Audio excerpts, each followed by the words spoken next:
ମୁଁ ମୋର ସବୁ କାଉଁରିଆ ଭାଇମାନଙ୍କୁ ଅନୁରୋଧ କରିବି ସାବଧାନର ସହ ପାଣି ନେଇଯାଆନ୍ତୁ, କାହିଁକିନା ବାଲିଘାଟରେ ବହୁତ ପାଣି ଭର୍ତ୍ତି ଅଛି।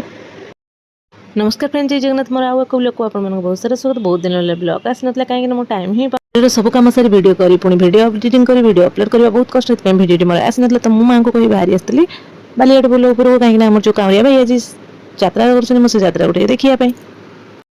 ତ ଯେଉଁମାନେ ବାଲେଶ୍ୱର ସିଟିରୁ ମୋ ଭିଡ଼ିଓ ଯଦି ଦେଖୁଥାନ୍ତି ଟିକେ କମେଣ୍ଟରେ କହିବେ, ଆଉ ଏଇଟା କେଉଁ ପୋଖରୀ କମେଣ୍ଟରେ ଜଣାଇବେ। କାହିଁକି ନା ଏ ପୋଖରୀରେ ଏବେ ଟିକଟ ସିଷ୍ଟମ୍ ଚାଲିଛି, ଯେତେ ଜଣ ଟିକଟ ପକାଇବେ ସେଥିରେ ଖଡ଼ାରେ ମାଛ ଧରାଯିବ, ପୁଣି ଜାଲରେ ନୁହଁ। ତ ମୁଁ ସେତିକି ଭିତରେ ଆସି ବାଲିଘାଟ ପାଖରେ ପହଞ୍ଚି ଯାଇଥିଲି। ଆଉ ବାଲିଘାଟରେ ଯେଉଁ ବନ୍ୟା ପାଣି ମାଡ଼ି ଆସିଲା, ବନ୍ୟା ପାଣି ଛାଡ଼ି ଯାଇଛି, କିନ୍ତୁ ଅଳ୍ପ କିଛି ରହିଯାଇଛି। ତ ଯେହେତୁ ଏପଟେ ପାଣି ଥିଲା ଆଉ ବହୁତ ସାରା ଭିଡ଼ ଥିଲା, ସେଥିପାଇଁ ମୁଁ ଏପଟେ ଆଉ ବେଶୀ ଆଗକୁ ନ ଯାଇ ମୋ ଭାଇ କହିଲେ ପଳେଇ ଆସେ, ମୁଁ ପୋଲ ବାଟେ ଯିବା, ଆମେ ପୋଲ ବାଟେ ଯାଇ ଦେଖିବା।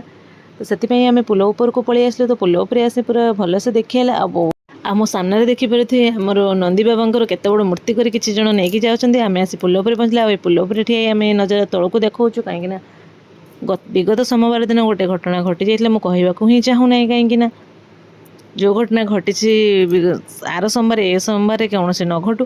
ଆଉ ଖାସ୍ କରିକି ଆମର ବଡ଼ ଭାଇମାନଙ୍କୁ ବହୁତ ସାରା ଧନ୍ୟବାଦ, କାହିଁକିନା ସେ ତାଙ୍କର ଡ୍ୟୁଟି ଭଲସେ କରୁଥିଲେ।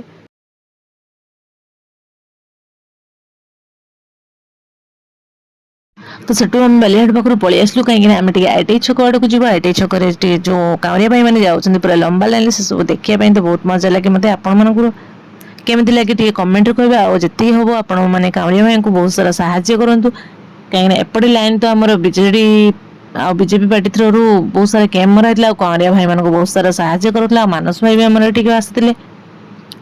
ତ ଆମେ ଯେହେତୁ ରାତି ହେଇଯାଇଥିଲା, ଆମେ ବେଶୀ ଆଗକୁ ନ ଯାଇ ଆମେ ଯେଉଁ ଆମର ଏବେ ନୂଆ ଗେଟ୍ ହେଇଛି ବାଲେଶ୍ୱର ପୌରପାଳିକା, ଆମେ ସେଇଠୁ ଘରକୁ ଫେରି ଆସିଲୁ, କାହିଁକିନା ଘରେ ପିଲାମାନଙ୍କୁ ଛାଡ଼ି ଦେଇଥିଲୁ। ପିଲାମାନେ ବି ବାରମ୍ବାର ଫୋନ୍ କରୁଥିଲେ, ସେଥିପାଇଁ ଆମେ ଘରକୁ ଚାଲିଲୁ।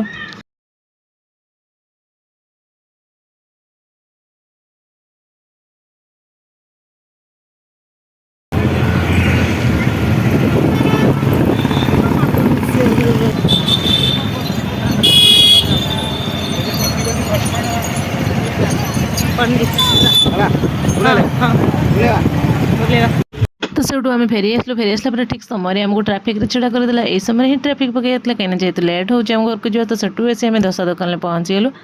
ତ ମୁଁ ମାର୍କେଟରେ ଟିକେ ଦୋସା ଖାଇ ଆମେ ଘରକୁ ପଳେଇବା। ତ ଭାଇ ସେପଟେ ଠିଆ ହେଇଛନ୍ତି, ଅର୍ଡ଼ର ଦେଉଛନ୍ତି, ମୁଁ ଏଠି ବସିଛି। ତ ବାକି ସାରା ମୋର ଦୋସା ଆସିଗଲା।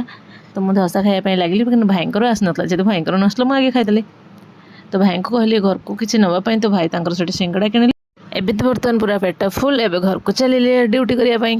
ବାକି ମୁଁ ଫାଇନାଲ ଘରେ ପହଞ୍ଚିଲି। ଭିଡ଼ିଓଟି ଭଲ ଲାଗିଥିଲେ ଲାଇକ୍ କମେଣ୍ଟ ସେୟାର କରି ରହିଲି। ଜୟ ଜଗନ୍ନାଥ। ଭିଡ଼ିଓଟି ଏଇଠି ଶେଷ କରି ଟାଟା ବାଏ ବାଏ।